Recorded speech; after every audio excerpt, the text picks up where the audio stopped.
Viral kelakuan di luar nalar emak-emak turun lewat eskalator bikin gemes. Niat turun dengan menggunakan eskalator, ulah emak-emak di Pasar Legi, Ponorogo malah buat gemas hingga viral di media sosial. Bukannya sampai dengan cepat, kedua emak-emak tersebut justru tak kunjung mencapai lantai bawah lantaran ulah mereka. Dalam video tersebut terlihat dua orang wanita mengenakan pakaian merah muda yang berusaha turun ke lantai bawah menggunakan eskalator. Sekilas memang tak ada yang aneh dengan aksi dua emak-emak tersebut.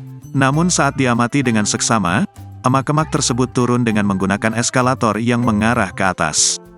Alhasil meski sudah beberapa kali berusaha turun menggunakan eskalator yang berjalan ke arah atas tersebut, keduanya tak jua kunjung sampai.